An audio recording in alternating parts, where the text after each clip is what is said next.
Muchas veces también un análisis es para compartir no solamente las cosas desdichadas, sino también logros, sueños, proyectos. Al final, cuando uno va a un consultorio porque la angustia le tocó la puerta, porque un síntoma lo jode, ¿no? Porque hay una historia que se repite y no deja de repetirse, y porque quiere deshacerse de eso. Cuando de alguna forma los síntomas van perdiendo esa intensidad y uno comienza también a compartir deseos, compartir de alguna forma proyectos, o también decirle, oiga, adivine qué, ya pude hacer tal cosa, o me fue bien en tal otra. También eso es válido y también eso es parte de un análisis. También en un análisis se ríe, se llora. Entonces, muchas personas también lo que he escuchado es que le tienen miedo al análisis, ¿no? Porque es el miedo al inconsciente, a lo que vayan a escuchar de ellos, ¿no? Y prefieren como que mejor no. Y ahí es cuando hacemos una invitación y cuando hacemos una puntuación al público, ¿no? Pues sin miedo no hay falla, ¿no? Con todo y miedo hay que hacerlo. Bienvenidos a La Inmersión, un programa donde vamos a contar y analizar historias, casos y mitos, con el propósito de meternos en aguas profundas para cuestionar su origen y su propósito. Navegaremos mares utilizando el psicoanálisis como barco y como brújula. Bienvenidos una vez más a su programa de confianza Chismecito Cultural. En esta ocasión, como pueden ver, estamos en una locación muy diferente, muy enigmática. Hasta la toma, aquí por fin tengo a Jerry al lado, del ladito, y me emociona mucho este capítulo. Mucho agradecimiento, mucha atención, y los voy a dejar con Jerry. ¿Cómo te encuentras? De lujísimo, mi estimado. La verdad es que estoy muy contento con esta serie de capítulos que hemos grabado últimamente, entrevistando al universitario, al médico, y hoy estamos grabando desde un lugar muy especial, un espacio que para muchos representa lo íntimo, lo incómodo, lo revelador. Nos abrieron las puertas de un consultorio muy cálido, lleno de libros, cuadros y por supuesto, pues un diván muy cómodo. Hoy nos toca hablar con alguien que ha sido parte de nuestro recorrido. Es profesor, coordinador del grupo de estudio Calíope, aquí en Cancún, practica el psicoanálisis y también disfruta del mar y del surf. Estudiamos con él, nos analizamos con él. Estefan Rivas, gracias por abrirnos la puerta aquí al consultorio y por aceptar la invitación para estar aquí en La Inmersión. Un gustazo, un gustazo. El gusto es mío, gracias a ustedes. Y Estefan, para comenzar así duro, fuerte y con carnita, ya que llevas unos cuantos años practicando el psicoanálisis aquí en Cancún, sí. ¿Cómo fue tu primer encuentro con el psicoanálisis estando en un estado turístico en el cual solamente la gente viene para estar en el mar, para estar de vacaciones, para irse a hoteles, para irse a antros, pero normalmente se olvida de las personas que viven en Cancún y todo eso que le sucede a las personas dentro del centro de Cancún, también trabajando en la zona hotelera? Entonces, ¿cómo sería tu encuentro con el psicoanálisis? Es curioso porque lo que mencionabas, ¿no? De que me gusta el mar, el surf.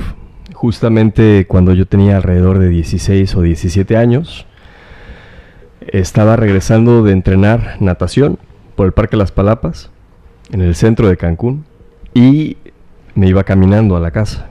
Entonces, por el Mercado 28 había una librería de libros viejos.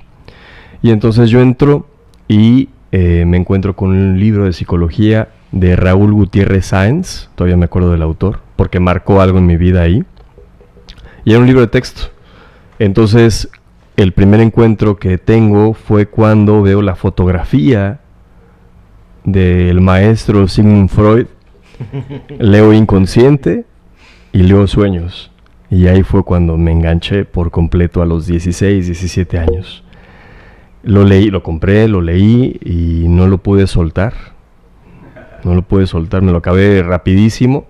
Y ahí fue cuando comencé poco a poco a relacionarme con con la psicología primero y después con el psicoanálisis. Ya van dos que nos dicen que Freud es el que los engancha. Sí. Algo enigmático, ¿no? Algo tendrá ese bendito señor que como hay algo que con la imagen, porque normalmente la imagen que vemos es la del señor barbón, el puro, ya en sus 60, o sea, guapetón, el señor, como que esa imagen es la que atrapa y ahí te quedaste, ahí te quedaste.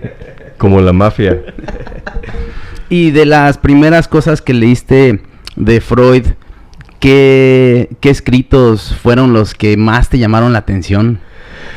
Cuando yo estaba en el último semestre de preparatoria y comencé a investigar, y ya entrando a la universidad se hizo más amplio el recorrido. Todo esto sucedió en el 2008, 2008.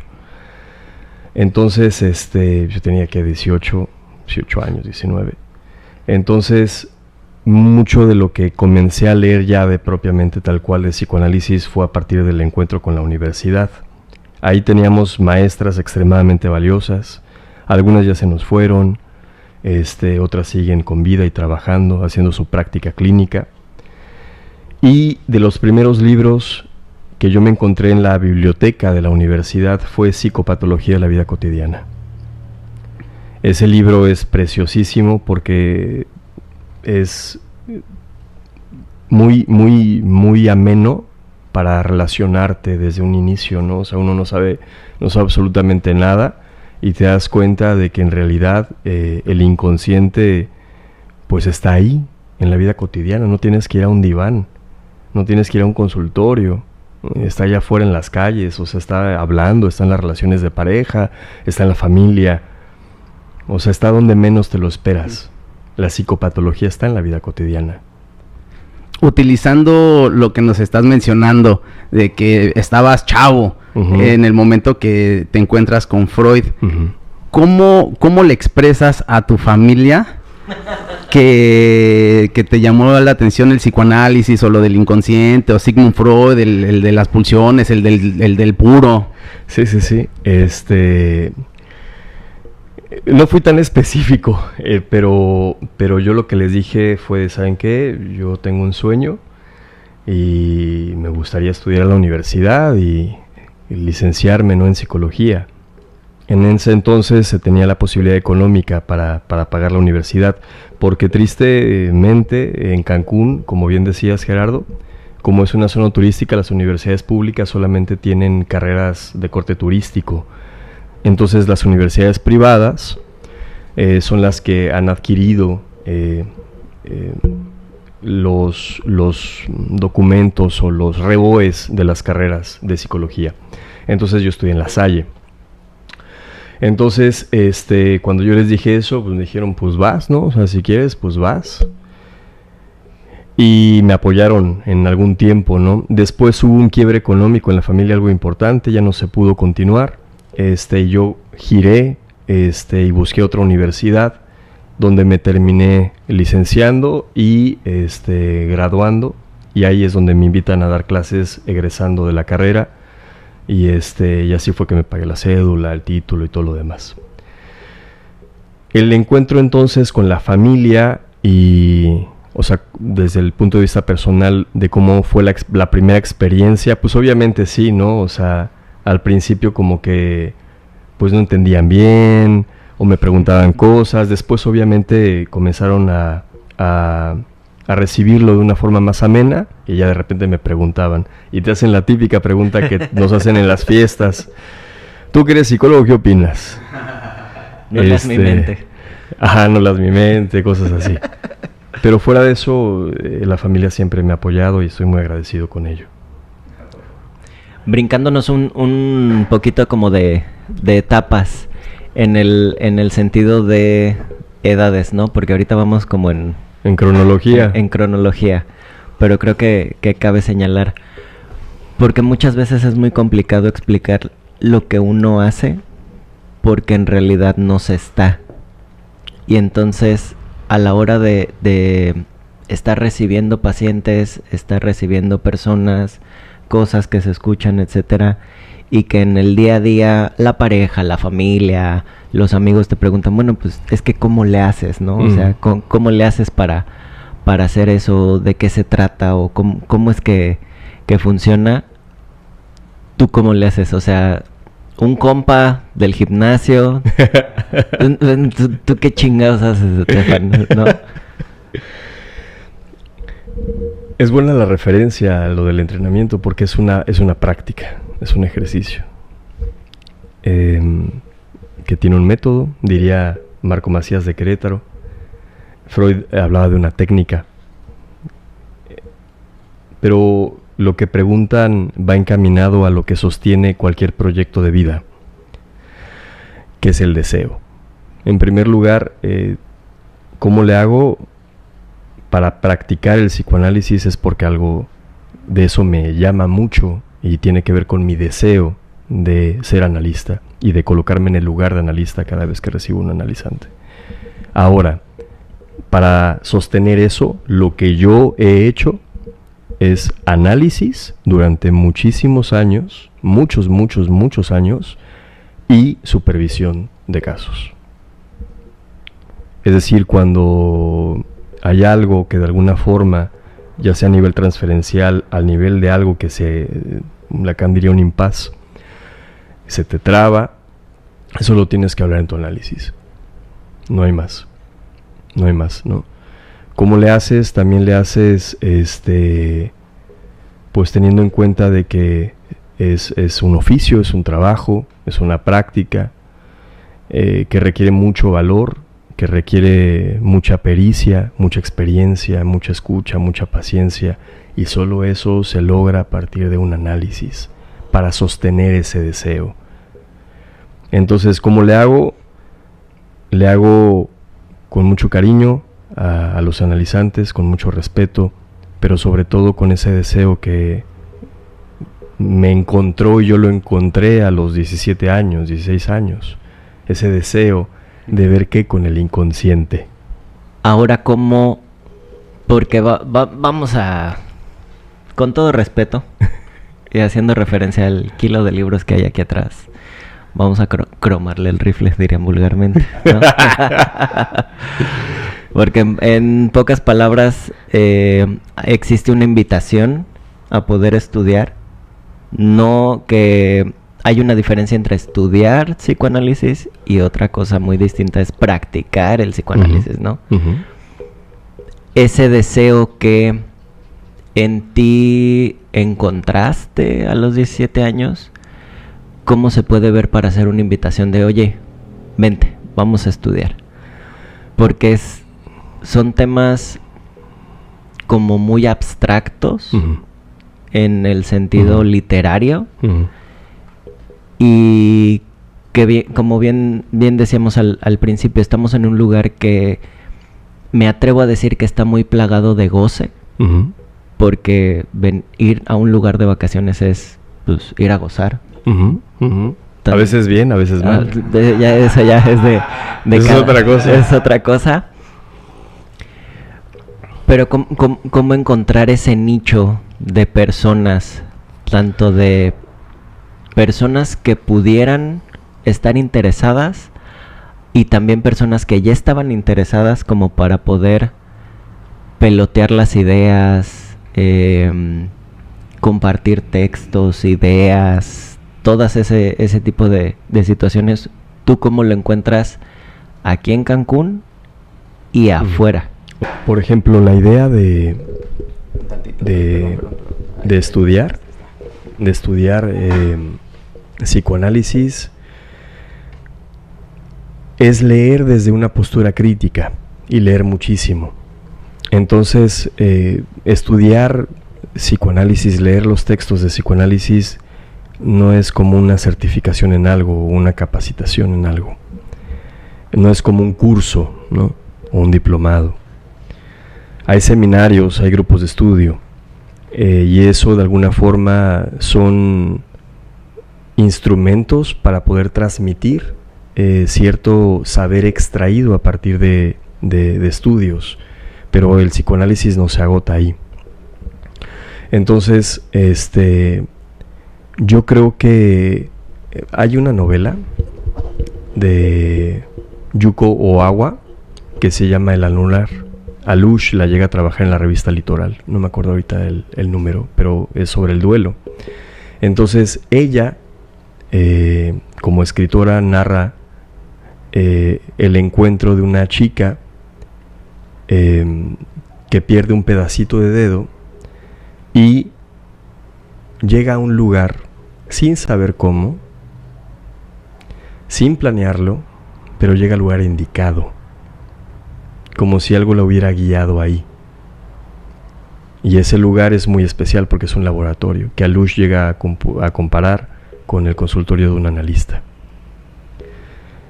Es decir, uno llega, aquellos que están interesados, llegan por algo del orden del deseo. Algo los va a jalar, van a investigar. Y en la investigación van a conocer a maestros de la universidad, van a comenzar a escuchar otras voces, pueden de repente escuchar su podcast, su proyecto, y ahí es cuando dicen, bueno, yo quiero ahí. Es decir, uno llega porque llega. Entonces, así me pasó a mí. Yo llegué a la librería primero y después llegué a la universidad. Y el tercer momento es la llegada al grupo de estudio. En ese entonces yo tendría como unos 22. Me encuentro con Carlos Uazúa. Saludos, Carlos. Y él me hace una invitación. Me dice, oye, querido amigo, nosotros estamos reuniéndonos con Norma Scagliarini. Fue la primera vez que escuché su nombre. Y estamos estudiando los textos de Lacan, ¿no? Entonces es cuando yo voy a ese primer grupo de estudio y fue muy bonito porque Norma estaba en un departamento cerca de la zona hotelera, precioso, con una vista poca madre a la laguna, Nichupté, a propósito del agua, y era argentina, ¿no? Entonces con el mate, los libros, un halo de misterio, y ahí fue también otro encuentro revelador, ¿no? O sea, fue maravilloso. Entonces se crean relaciones simbólicas, que esas relaciones simbólicas tejen caminos hacia el deseo, sin darnos cuenta. O sea, se teje algo social ahí, que sostiene también el deseo. Entonces, así comencé el recorrido también.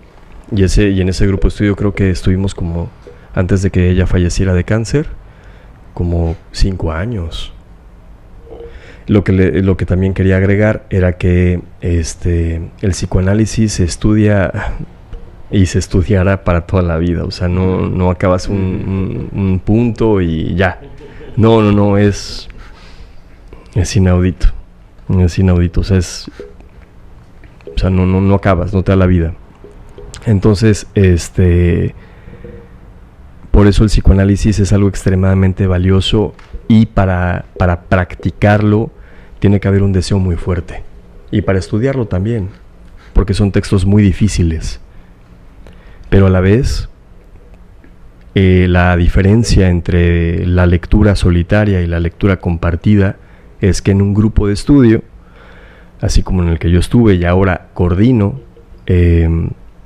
las ideas fluyen mejor, las preguntas siempre ayudan y es más bello, ¿no? O sea, una colectividad se va creando.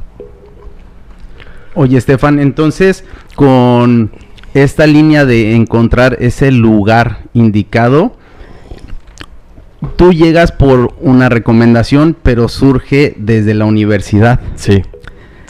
¿Tú crees que para que se pueda dar con ese lugar indicado, tanto como para ir a análisis, como para ir a los grupos de estudio, tenga que ser por la universidad, que en las universidades igual y no tocan a fondo o no no se puede estudiar muy bien el psicoanálisis en una universidad. Claro. ¿Tú crees que una de las pocas vías para dar con esto sería por la universidad? Una de las vías es un medio, sería la universidad, ¿no? Como colectividad, ¿no? Esa es una de las vías, la universidad. La otra es el análisis.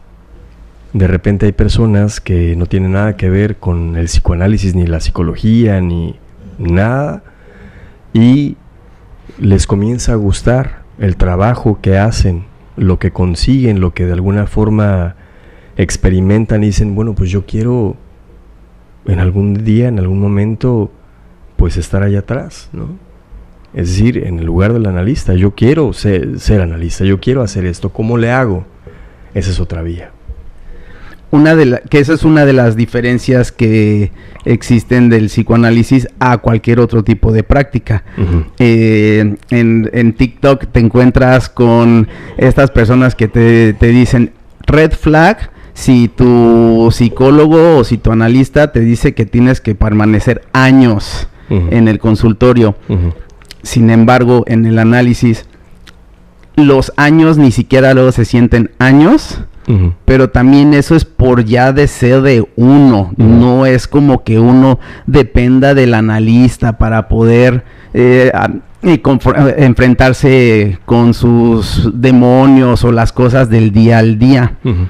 Si a ti te llegan en la universidad, ya que eres maestro, si llegan y te pregunta un alumno, profesor, ¿usted qué opina de que una persona esté en sus terapias de psicoanálisis por 5 años o 10 años? ¿Usted qué opina de eso? Bueno, primero le diría, bueno, ¿y por qué la pregunta, verdad? Esa es una. La segunda es, Sí, porque esa pregunta también puede ser una curiosidad de esa persona, ¿no? Como unas ganas de, ¿no? Una curiosidad genuina, claro, y es válido. Puedo contestar desde varios lugares. Desde un lugar personal, es porque, como bien dices, Gerardo, los años no se sienten y se viven de otra forma. O sea, no es como un año, ¿no? O sea, no. No los ves pasar. Porque el tiempo, y estos son otros temas, pero el tiempo también se modifica. O sea, ya lo decía Freud, en lo inconsciente. También le sugeriría que leyera La efectuación de la transferencia de Alush, donde él dice algo maravilloso. Una persona se le acerca a otra y le hace una pregunta similar. Oye, ¿por qué vas tantos años y le pagas tanto a tal analista si con todo ese dinero te podrías perfectamente comprar un departamento chingoncísimo, ¿no? Aquí sería en la zona hotelera. Cobra caro. Sí. Y la respuesta finaliza con el colorario de que cuando uno hace esa pregunta es porque uno no conoce la fuerza ni la severidad de la neurosis. Es decir, una persona que está en años en análisis es porque lo asedian sus síntomas o la angustia, y eso es difícil. Y muchas veces el análisis es como, a propósito de la inmersión, es como recargar el tanque de oxígeno. Es como recargar eso. Te permite vivir y seguir deseando y viendo qué cosas, ¿no? Muchas veces también un análisis es para compartir lo que tú quieras. O sea, no solamente las cosas desdichadas, sino también logros, sueños, proyectos. Al final, cuando uno va a un consultorio, pues va por algo, porque la angustia le tocó la puerta, porque un síntoma lo jode, ¿no? Porque hay una historia que se repite y no deja de repetirse, y porque quiere deshacerse de eso. Y pero también cuando van pasando, cuando de alguna forma los síntomas van perdiendo esa intensidad y uno comienza también a compartir deseos, compartir de alguna forma proyectos, o también decirle, oiga, adivine qué, ya pude hacer tal cosa, o me fue bien en tal otra. También eso es válido y también eso es parte de un análisis. También en un análisis se ríe, se llora. Entonces, muchas personas también lo que he escuchado es que le tienen miedo al análisis, ¿no? Porque es el miedo al inconsciente, a lo que, pues a lo que vayan a escuchar de ellos, ¿no? Y prefieren como que mejor no. Y ahí es cuando hacemos una invitación y cuando hacemos una puntuación al público, ¿no? Pues sin miedo no hay falla, ¿no? Es decir, con todo y miedo hay que hacerlo. Muchas veces es la vía, es la única. Que a nuestro querido público, Estefan, le gusta mucho el chismecito, porque así nos lo han dicho. Claro, hasta a mí me gusta. Y haciendo referencia a la pregunta que hacía Jerry, cuando estábamos en la escuela, no sé si te lo he platicado, pero cuando estábamos en la escuela, llegaba Estefan con su mochilita, la dejaba, todo, así. Y recuerdo mucho que en una salida de una clase se acerca una persona, y le dice: oiga, profe, ¿usted qué piensa del déjà vu? Yo estaba sentado al lado del escritorio en cada clase de Estefan, cabe señalar, ¿no? Entonces, Estefan, no sé si se acuerde, yo lo traigo marcado. Y Estefan le contesta: es que la palabra déjà vu viene del francés. Y le empieza a dar una explicación de la palabra, pero no le dijo nada. Agarró su mochila, guardó la computadora y se salió. Y esta persona se quedó muy feliz. Y yo me quedé: pero es que no te dijo nada. Y te fuiste muy feliz, ¿no? Obviamente ya en confianza y afuera, en las jardineras que siempre nos salíamos a fumar, le dije: oye, vi que pasó esto, o sea, ¿cómo? Y la respuesta fue: pues es que se nota cuando hay un interés, cuando hay una pregunta legítima y cuando se quiere retar como al maestro o cosas así. Y me dijo: pues ahí no, o sea, ahí no hay nada, no hay nada que hacer. Entonces, pues así es como se contesta. Yo quedé fascinado con esa respuesta. Dije: creo que me faltan muchos años de análisis para poder llegar a eso. Y esa es la otra pregunta, Estefan, porque también lo estamos viendo desde el lado de las personas que llegan, los alumnos, pero ¿qué tal con los colegas? Porque esas vías nosotros no las conocemos. O sea, colegas de bien casados con X teoría y que llegan con la espada desenvainada a querer hacer, veto a saber. ¿Cómo lidias con eso? O sea, ¿cómo se hace? Afortunadamente jamás he tenido que lidiar con eso. Y creo que es porque cuando uno está en lo suyo, lo demás carece de importancia. Cuando uno está en lo que le gusta y con las personas que comparten ese gusto y ese deseo, lo demás deja de existir. O sea, lo demás carece de importancia, ¿no? O sea, siempre van a haber algunos personajes pedantes, algunos personajes soberbios. Y pues yo lo único que hago pues es como que pues la indiferencia, ¿no? Me vale madres, o sea, ni me suma ni me resta, pero básicamente es como uno elige sus batallas, uno elige con quién, uno elige con quién no, con quién sí, uno siente afinidad con los colegas, ¿no? Por ejemplo, aquí en Cancún hay colegas que no son psicoanalistas, pero son muy responsables y valiosos en su práctica como psicólogos, y lo que hacen lo hacen bien. Entonces, son colegas que se teje la amistad, se tejen otros lazos, hay obviamente una comunicación, ¿no? Creo que es proceder también desde la noción de la humildad, desde saber que no somos como el sol del universo, ¿no? O sea, hay más. O sea, Y creo que colocarse ahí como si fuera el mejor de los mejores o el que sabe más, eso es inútil, no lleva nada. Eso no lleva nada bueno. Que en Cancún, siendo un lugar tan pequeño y que la práctica psicoanalítica o hasta la de los psicólogos, pues puede ser no tan llamativa, ¿no? En este estado.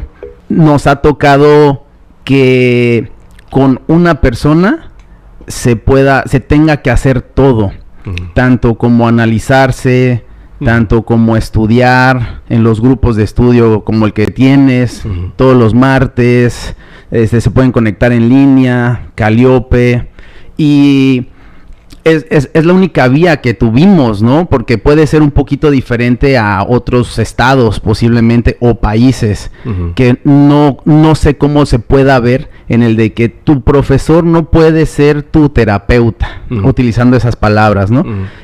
No puedes ir con él a terapia y estudiar con él, ¿no? Y después dar el paso al de que, bueno, estudiaste con él, te analizaste con él y ahora quieres atender.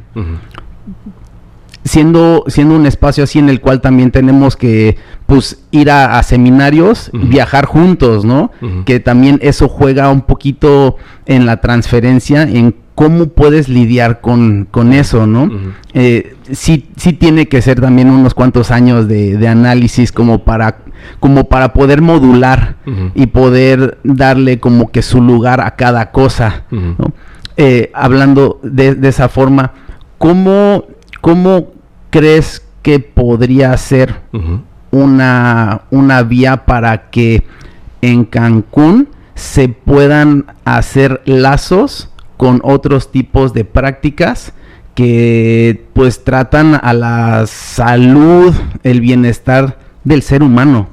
Yo creo que una de las primeras formas de crear esos lazos, en primer lugar, es crear instrumentos, vías para poder de alguna forma decir, oigan, pues aquí también hay psicoanálisis y hay personas que estudian, personas serias, que están dispuestos a dialogar con otras disciplinas, ¿no? Con la psiquiatría, con la medicina, con la psicología.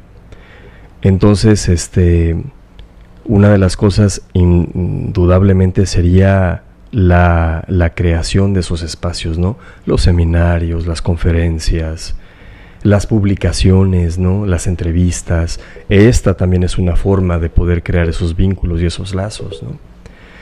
Y sobre todo, por ejemplo,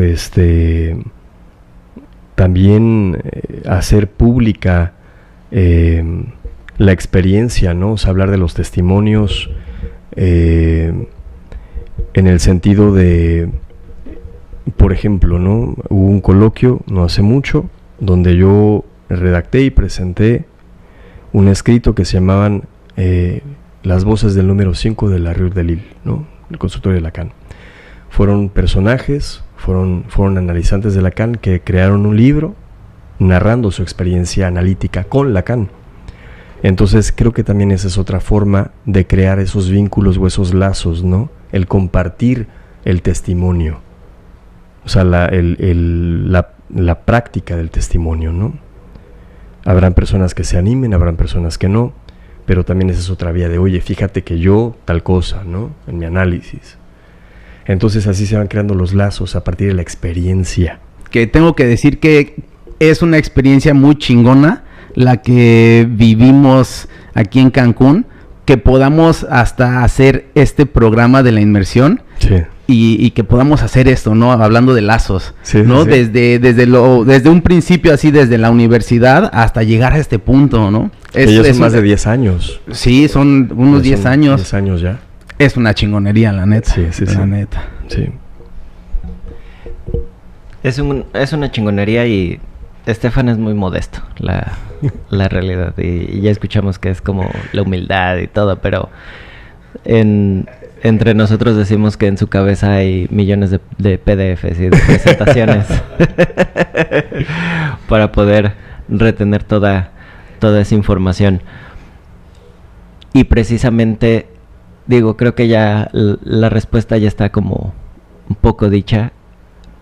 Ahora, fuera del consultorio, Estefan, ¿cómo es la vida cotidiana del analista? Sí. Como la vida de cualquier otra persona. O sea, como la vida de cualquier otra persona. Agregaría tal vez un poco más advertida, ¿no? De las pendejadas, de los deseos, de los sueños, ¿no? Por ejemplo, pues hago lo que cualquiera podría hacer, ¿no? O sea, trabaja, está con la familia, y sobre todo también me dedico a lo que me gusta, ¿no? Me gusta ir a la playa, me gusta pescar, me gusta patinar, el surf, entrenar, y eso me llena, ¿no? Me permite de alguna manera transitar. Y cuando llego aquí al consultorio, pues eso no es que desaparezca, es que no se trabaja con eso, ¿no? Entonces, es bonita. La vida es bonita. ¿Podrías, aprovechando, como que ejemplificar lo más cercano posible a esa parte para las personas que estén escuchando y digan, bueno, ya sabes qué, me agrada que pues no nada más vives en un consultorio y que no estás viejo y y que nada más estás ahí fumando el puro, ¿no? O sea, que haces tus cosas, tu vida normal, ¿no? Sí. ¿Cómo podrías ejemplificar esa separación de la vida personal de Estefan a colocarse como analista? Ok. Cuando estaba entrenando para Cruzar Isla Mujeres, las prácticas eran en Playa Langosta y Playa Tortugas. Entonces nos teníamos que despertar a las 4 de la mañana para nadar en el mar, ¿no? Entonces entrenábamos en el mar y era 1 hora y media de nadar en el mar. Entonces, como eran trayectos largos, eran kilómetros los que teníamos que nadar, y para prepararnos nos teníamos que untar vaselina en las axilas, en las ingles, para no rozarnos, no por la sal. Bueno, entonces un día tengo un paciente muy temprano, como a las 8 de la mañana. Entonces salgo del mar, me cambio ahí en el coche, me pongo los pantalones y así. Me puse los zapatos, los calcetines con todo y arena, me lo quité así, me lo sacudí como pude, y llegué al consultorio con el sabor a sal, incluso, y ya, me puse a trabajar. O sea, de pasar a ver el mar oscuro y el amanecer a escuchar a alguien. Entonces, así lo he hecho muchas veces. O sea, puedo regresar de entrenar, puedo regresar de la alberca, no sé, de una situación familiar, ¿no? Difícil, de una situación personal complicada, pero cuando entro aquí, todo eso se esfuma, no hay más. Que esa es la parte del analista, pero la parte de la persona que viene, muchas veces me han preguntado, ¿qué pasa si te veo en el súper? Bueno, pues se saluda, o sea, allá afuera somos personas, ¿no? Dice, ya llevaste los huevitos, ya, la tortilla. y precisamente que esta como imagen de la persona que te recibe, llamémosle cualquier tipo de terapéuticas, sí, está como enmarcada o es como si estuviera en un nivel, no sé, como divino o cosas por el estilo, que no, es que esa persona no puede, no, también va al súper. Me sabe cosas también. Ajá.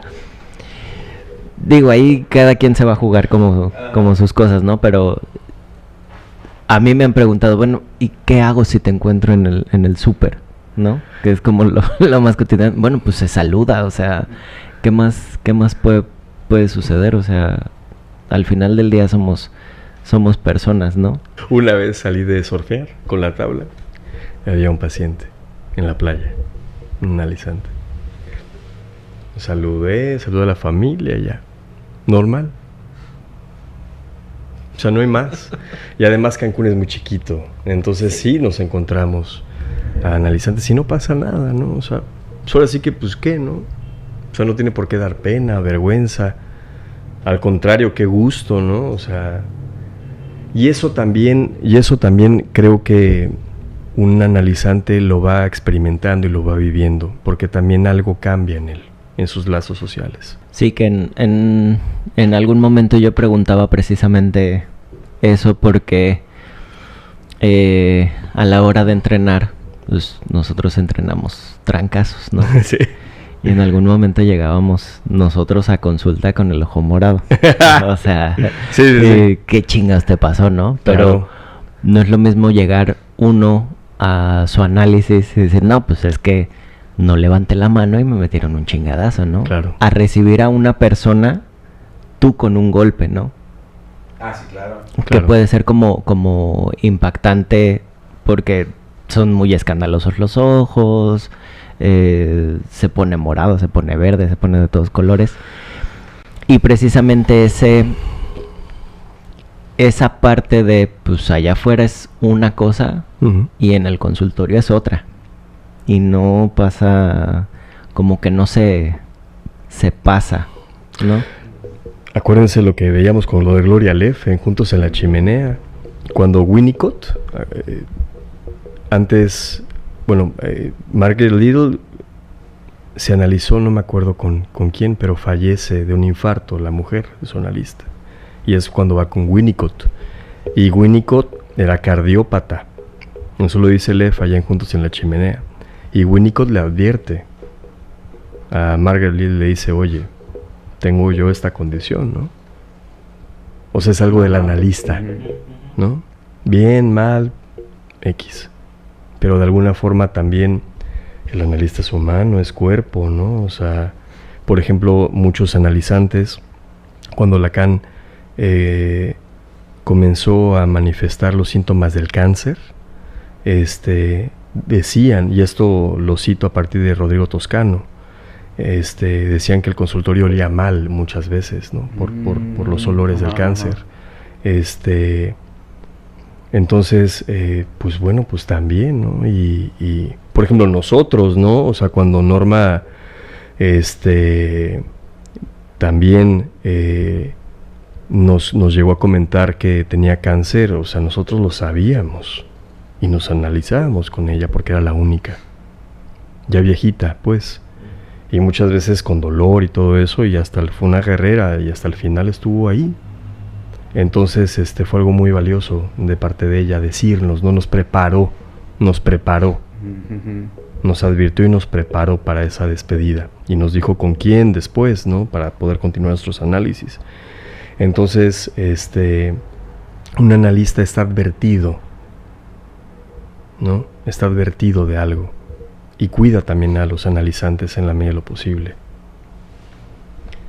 En crear los lazos como con Rodrigo Toscano, Uh-huh. él no está en Cancún, Uh-huh. él está en Francia. Sí. ¿Cómo creas esos lazos? O sea, ya en otro país. Ok. Eso se lo agradezco a Marco Macías. Marco Macías, de Querétaro, igual analista, que practica el analista. Él nos invita a un seminario que justamente coordinaba Rodrigo Toscano. Eran los seminarios de RCI, los non-dup, los de los 70 para arriba. Y entonces, de forma virtual, yo conocí a Rodrigo Toscano. Y también conocí a Marco Macías por Norma. O sea, Norma fue, antes de fallecer, la que nos dijo, está Marco, ¿no? Está Marco Macías. Y entonces yo le escribo, le contacto, es mi analista y es un chingonazo. Y él es justamente el que nos permite acceder, ¿no? Por así decirlo, primero a estudiar con él y después a estos seminarios que se hacen ya de forma más extensa desde Francia, ¿no?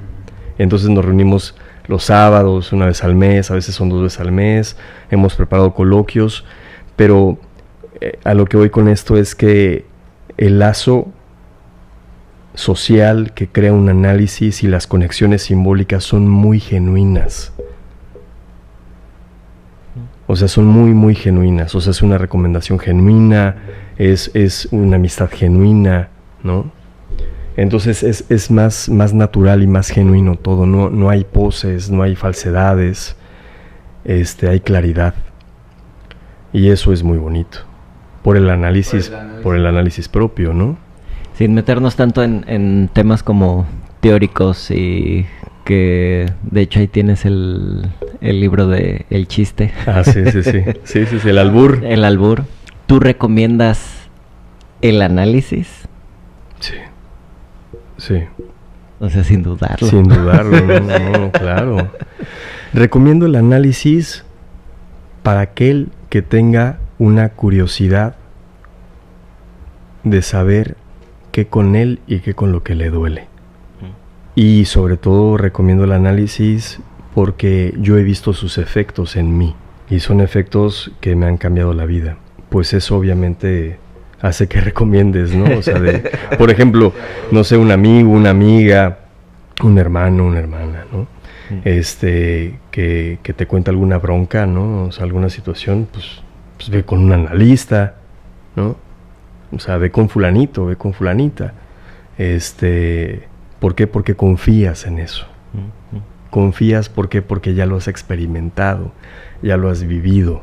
Y ahora, ¿cómo con este boom que tiene todo el tema de las redes sociales? Sí. Y que el análisis es como más vivir la experiencia. O sea, no un video con 5 preguntas no te va a decir qué personaje de Winnie Pooh eres, ¿no? O sea, yo quería saber. O sea, ¿qué pasa con toda esa desinformación? Porque muchas veces, pues si bien se llega con alguien, con esa información de es que yo hice el video y soy este personaje de Toy Story, pero yo no quiero ser ese, yo quiero ser vos, ¿no?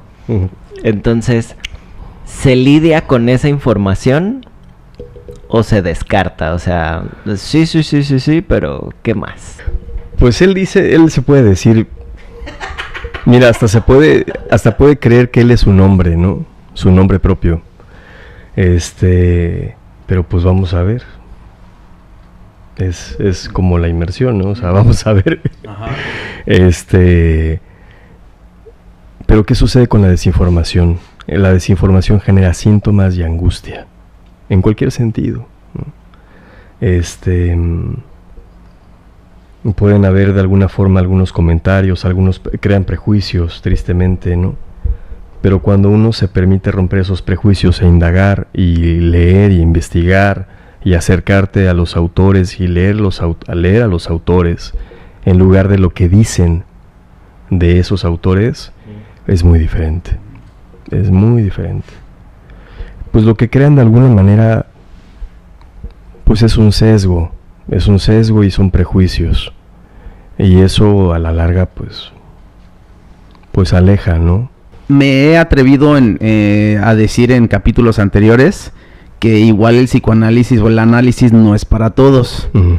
Que no es de a huevo que tengan que ir a análisis. Vete a cualquier otra práctica, no importa, ¿no? Lo que te haga sentir, pues, mejor. Feliz, ¿no? Sí. Y Rodrigo me preguntó si tu amigo te pide una opinión o de cómo es un análisis, ¿cómo se lo describes? Y yo lo describí como algo brutal, algo muy fuerte, algo que te cuesta un chingo de trabajo, pero al mismo tiempo vas como que encontrando esa parte de tu deseo y que te ayuda también, pues, a ir dejando cosas que te vas dando cuenta que haces que igual y no quieres que continúen así. Claro. Le pregunto a Rodrigo eso mismo, y me dice que le contestaría, ¿tienes los huevos?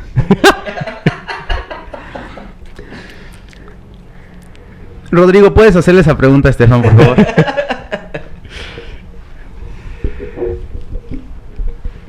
¿Cómo recomiendas un análisis? O sea, estamos acá en el press de banca, dándole duro. De repente, oye, pues dicen que tú sabes, ¿no? O sea, ¿con quién me recomiendas? ¿Qué me recomiendas hacer? ¿Cómo se le recomienda a un ser querido que vaya? Porque es muy diferente el fulanito del gimnasio a un ser querido. La respuesta fue con un ser querido, ¿tienes los huevos? Órale, ¿no? A una persona X se lo podemos pintar un poquito más amigable, ¿no? Sí. Pero un ser querido, ¿cómo se lo recomiendas? Pues, con cariño. Y yo con mis nacadas. Con cariño. Con cariño y con la esperanza advertida de que no pueda realizarse. Y se le da la información, se le da un contacto, se le recomienda a alguien. A veces uno puede, si le da miedo o algo, hablar de su experiencia, ¿no? No hay mejor forma para hablar de eso que la experiencia, ¿no? Entonces, con cariño, a veces comentando cómo es, pues tocas la puerta, ¿no? y hablas, no hay más. Pero ¿y qué digo? Lo que quieras.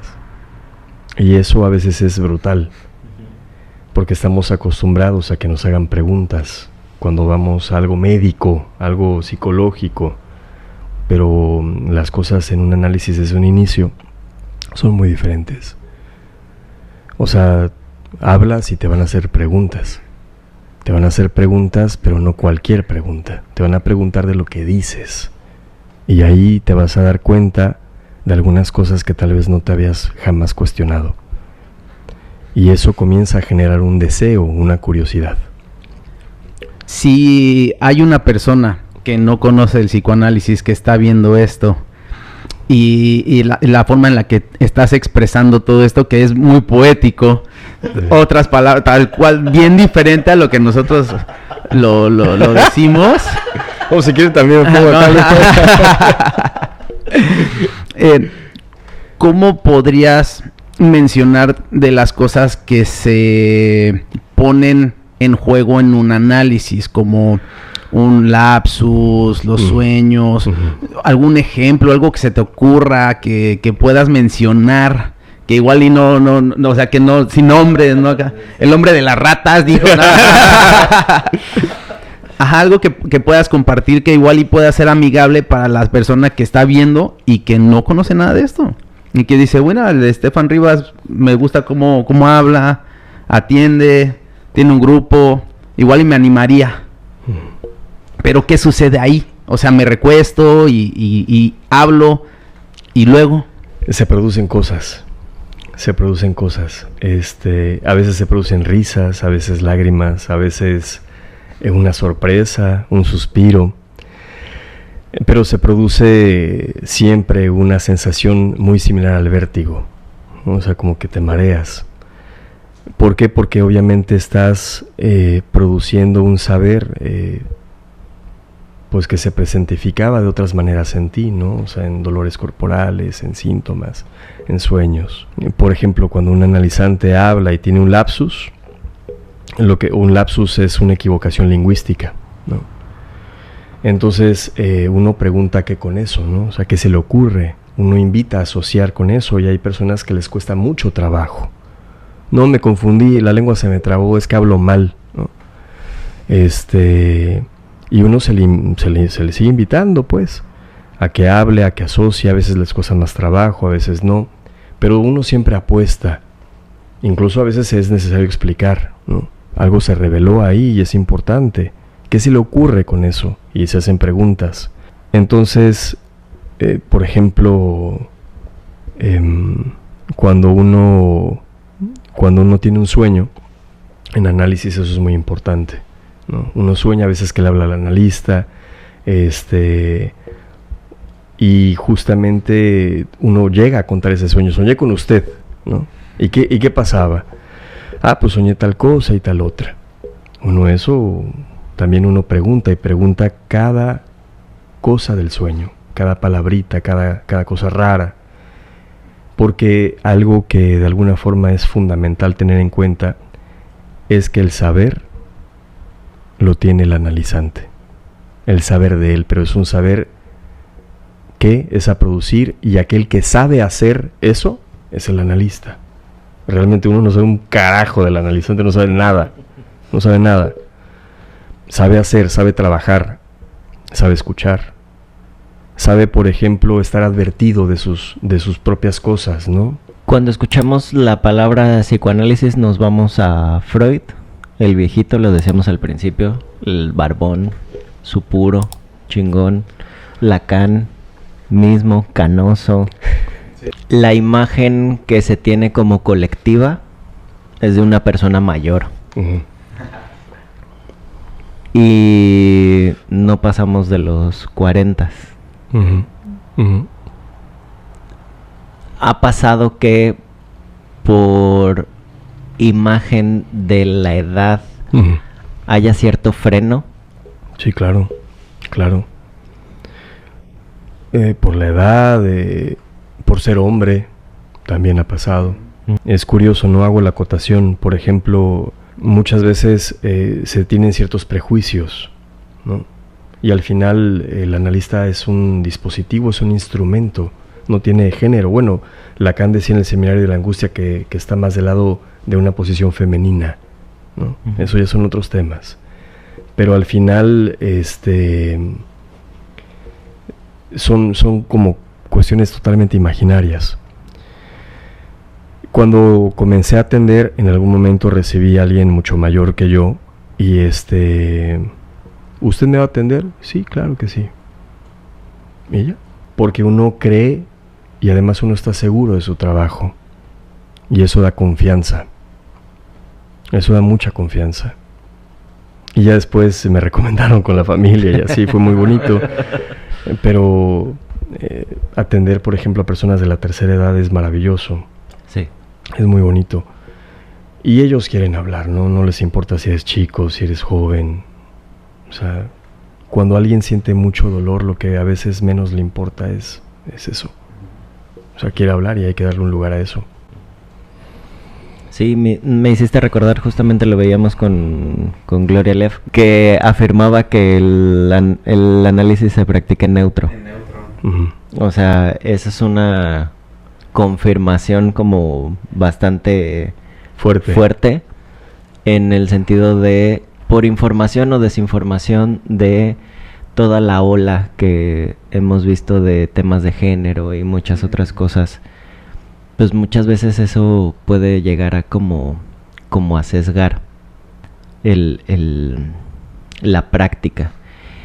Y de eso me voy a tomar porque en el capítulo con Santi le preguntábamos si, estando en un lugar tan turístico y todas estas cosas que ya platicamos, la información, todo lo digital, todas ese tipo de cosas que vivimos día a día, ¿crees tú que el psicoanálisis vaya en bajada en cuanto a teorizar, platicar, la práctica, el juntarse, el poder hablar, o sea, cómo se ven esas nuevas generaciones que vienen hacia la práctica en el sentido de toda esa como oleada que puede existir? El psicoanálisis es subversivo. Es subversivo, o sea, cuestiona, reta,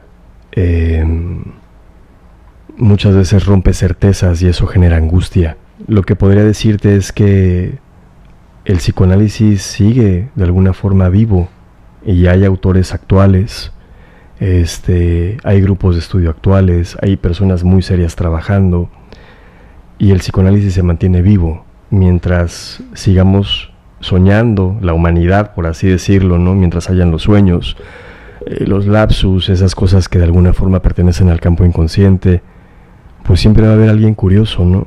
Alguien que le interese. Y eso va a hacer que el psicoanálisis siga. Que también eso ya termina siendo algo que nos toca a nosotros, claro, de nuestra generación, que seguimos siendo jóvenes y al mismo tiempo podemos crear esos espacios, ¿no? Y darle lugar a las personas que les llegue a interesar, y también ese es el propósito de la inmersión, crear esa curiosidad, esa chispa, y que en algunos capítulos queremos también provocar algo en las personas, y les recomendamos pues vayan a análisis. Y creo que esta es una buena forma para darle cierre a esta primera parte, porque nos gustaría tenerte una segunda. Sí, gracias, claro. Y agradeciendo tu tiempo, Estefan, y que sepan todos que existen estos espacios en Cancún. Hay bastantes personas que atienden, que practican el psicoanálisis. Hay otros grupos de estudio al que pueden acudir, tanto presencial como de forma virtual, utilizando las herramientas que tenemos. Claro. Y sí siento algo como un presentimiento que el psicoanálisis que practicamos, que posiblemente uno puede creer que es como que el mejor, o de una práctica, ¿cómo lo podría decir? Una práctica no bien, ni que sea como que la mejor, pero decente, una práctica decente, ¿no? Del psicoanálisis, que pienso que con las nuevas generaciones puede ser que eso se diluya. Y platicamos en el otro capítulo que puede como que tomar como que se puede desviar por un momento, pero puede como que de repente en otros tiempos decir, como los pantalones ahora, los baggy pants, esos eran acá del 98, del 2000, ¿no? Pero y ahorita ya lo están retomando, y quizás con la inteligencia artificial y todo eso pueda ayudar posteriormente a que de repente digan, oye, ¿te acuerdas de ese señor? El Freud, ¿no? El Sigmund Freud, que el psicoanalista, el diván, está chido el diván. Y puede ser que en una de esas genere curiosidad y otra vez se retome. Pero pues bueno, en este caso, gracias, Estefan. Gracias a ustedes. No sé si quieras decir algo, agregarle. Muchas gracias por invitarme a la inmersión. Saludos a las personas que nos están viendo, y si quieren estudiar, si quieren de alguna forma acercarse al psicoanálisis, sigan a Rodrigo, a Gerardo, y estamos aquí para servirles, ¿eh? O sea, el psicoanálisis está en Cancún y está vivo, y se va a mantener vivo. Esta primera parte fue más informativa. Nos faltaron horas para platicar y echar un poquito más de chismecito, pero esperamos encontrarnos otra vez en algún otro momento, en otro espacio. Un tema en particular. Que Estefan es especialista en chorrocientos mil temas. Ustedes lo ven todo discreto. No. Es una biblioteca andando. Y nada, agradecer infinitamente el espacio, el tiempo, las horas, dedicación. Y nada, suscríbanse, denle like, comenten, platíquenos, y si les interesa algún tipo de tema o estudio, también por ahí nos podemos contactar. Y nada, Jerry. Ya lo dijo todo Rodrigo. Muchas gracias por escuchar y quedarse hasta este momento. Chao.